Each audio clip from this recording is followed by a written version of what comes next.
Hello sir, ஒரு சின்ன கேள்வி. இப்போ நபிகள் நாயகம் தான் நீங்கள் கடவுளாவோ இல்லை தூதராவோ சொல்கிறீங்க.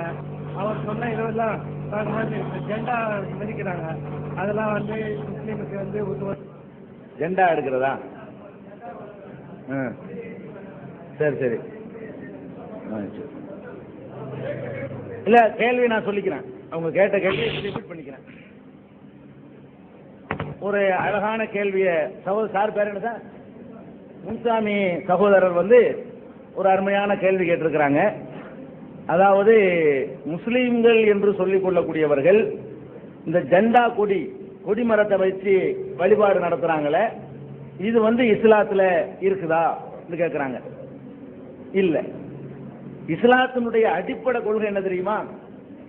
அல்லாஹ்ங்கிற ஒரு கடவுளை தவிர நபிகள் நாயகமாவே இருந்தாலும் சரி, மனிதனா இருந்தாலும் சரி, மரமா இருந்தாலும் சரி, மத குருவா இருந்தாலும் சரி, சூரிய சந்திரனா இருந்தாலும் சரி, சக்திகளா இருந்தாலும் சரி, எதையுமே வழிபடக்கூடாது.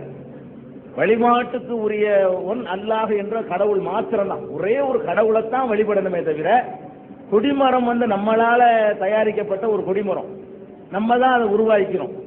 அது அதுக்கு ஒரு சக்தி இருக்கு, அதுக்கு ஒரு பவர் இருக்கு, அதுக்கு ஒரு புனிதம் இருக்குன்னு நினைக்கிறது இருக்குத. இந்த நம்பிக்கைகளை எல்லாம் ஒழிப்பதற்குத்தான் இஸ்லாம்ங்கிற மார்க்கமே வந்திருக்குது. அப்ப சின்ன நபிகள் நாயகம் இருக்காங்களே, அவங்கள முஸ்லீம்கள் தலைவராக, வழிகாட்டியாக, கடவுளுடைய தூதராக, கடவுளாக இல்ல கடவுளுடைய தூதராக மதிக்கிறாங்க.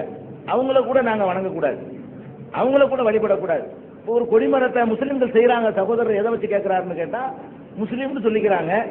ஒரு கொடிமரத்தை வைத்துக்கொண்டு அதுக்கு பூஜை புனஸ்காரங்கள் எல்லாம் பண்ணிட்டு இருக்கிறாங்க.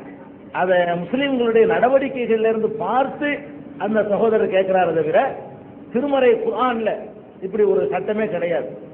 நபிகள் நாயகம் அவங்களுடைய வாழ்க்கையில, அவங்களுடைய போதனையில இந்த கொடிமரத்தை வணங்குறது, தேரை வணங்குறது, தேர்னா சந்தன கூடுன்னு சொல்லி வணங்குவாங்க.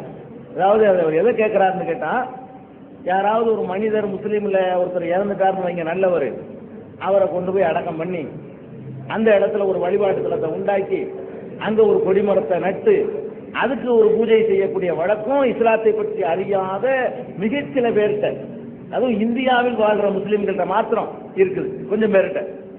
மேலை நாடுகள்லயோ அரபு நாடுகள்லயோ ஏனைய முஸ்லீம் நாடுகள்லயோ இந்த வழக்கமே கிடையாது.